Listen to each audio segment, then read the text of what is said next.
I actually not too sure, but he's made it this far, and now let's see if Day could bring this back. You know, he's still in the bracket, can't count him out, but this is really interesting. Falco. Okay, this is... I actually do feel like I have heard of McDareth before. Something about the name rings a bell. It's too distinct. I'm trying to think in terms of how I might feel about a Falco versus Lucario matchup. It's hard to say. I know Fox does really well against Lucario, given that his excellent pressure options and the way that he can seal out Lucario stocks very reliably if Lucario whiffs something big, which you need is a way to kill Lucario reliably before he hits 100%. And I don't know if the same can be said about Falco, though. Yeah. I'm not too sure either about this matchup. You do have to try to close out that stock relatively early because then you're put at a disadvantage even though you have the winning percent. Yeah. We already mentioned earlier, you know, it's very scary to see a player like Day rack up on all that aura.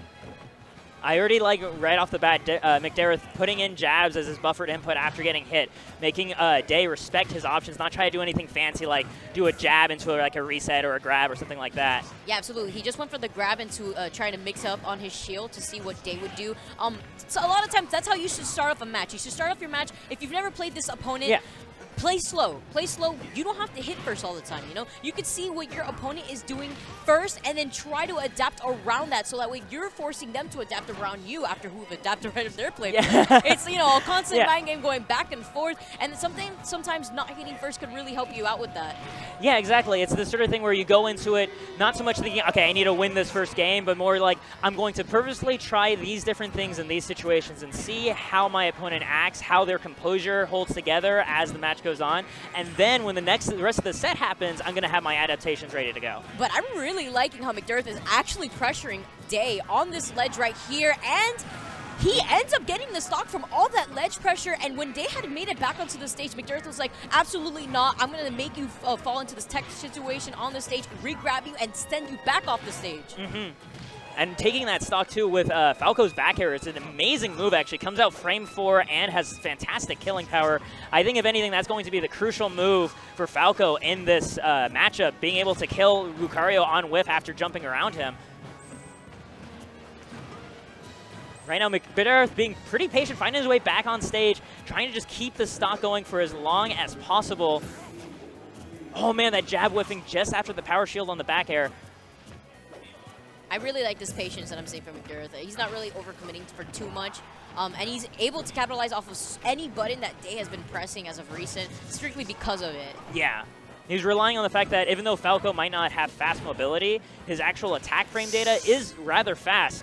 So he's just using that to his advantage, staying close to Day, and then just getting his licks in when he has the chance. And he's still alive right now at 145%. Oh, there we go. Yeah, that's going to do it. Day is so good at catching that. Those ledge options by the ledge, and that aura sphere always catching, whether it be a neutral getup or a jump. You have to watch out because, you know, you are very vulnerable for a few frames of the startup of a roll or of a neutral getup or of a jump, so you have to always keep that into consideration. Yeah, and it's so scary because if you somehow sneak past him, he's still facing towards the stage, so he can just throw out the aura sphere at you. Sometimes maybe dropping down and having a move that covers that ledge option really could help you out, but, you know, at the same time, you're putting yourself in a regrab position. Yeah, and in that case, you'd definitely be dead if Oni is ready for Day is ready for it. That was such a good recovery option. Day recognizing that McDareth was trying to go for the down smash by the ledge, so he recovers high above him instead. I love that. This is what we're talking about. I love that. Right here. So, like, right there, it was the adaptation that McDareth had made. It was like, okay, he caught me because I did a neutral get up into the charging aura sphere. This time I'm going to jump over and I'm going to be fine. And Day, you saw it, he stood there for a bit and then put the aura sphere away, walked forward just to catch the landing, and then killed him off it anyway. Really, I love seeing when you see it have that like preemptive adaptation where Day didn't wait to see that McDareth had caught on. He assumed this is a strong enough player, he's going to change up his game, and I'm going to change it one step ahead anyway. Look at McDareth over there. He's kind of just like raising his eyebrows like, where is this man's coach? Where is this man's coach? I mean, Day has 30 seconds right now, so Scat helping the homie out. Yeah. No, they are from the same region, but, you know, Florida is Florida.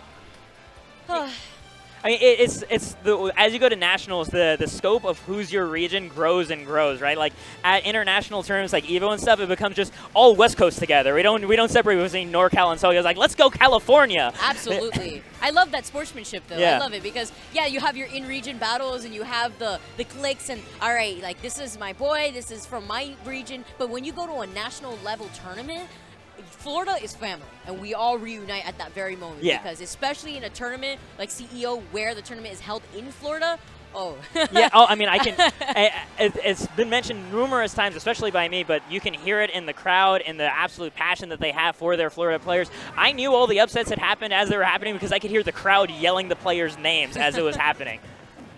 Absolutely, I love it. But let's see the advice that Scat gave Day to see maybe this match won't be so, you know, close. Yeah, it's always interesting to see a player ask for coaching after they win a game, because it's almost like they said, okay, I won that game off of specific gimmicks that I don't think my opponent is going to fall for, and the neutral was so hard for me that they're probably going to take this next game unless I have an adaptation ready to go right now.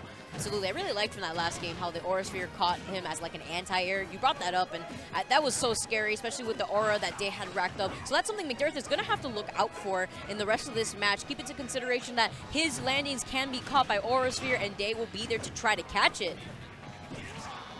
Right now, McDareth having a bit of a harder time compared to how well he was playing the neutral last time. Finds his opening. I like they used the forward air there, recognizing that Day was looking for a power shield, so the multi-hit able to get through that option. Oh, Day was expecting a roll there. He was trying to catch McDareth's roll on the platform, but McDareth knew a lot better. Holding shield there, playing very patient. Yeah, backing away from the back air right afterwards too, knowing that that will absolutely kill him. Oh, if he did not roll behind him.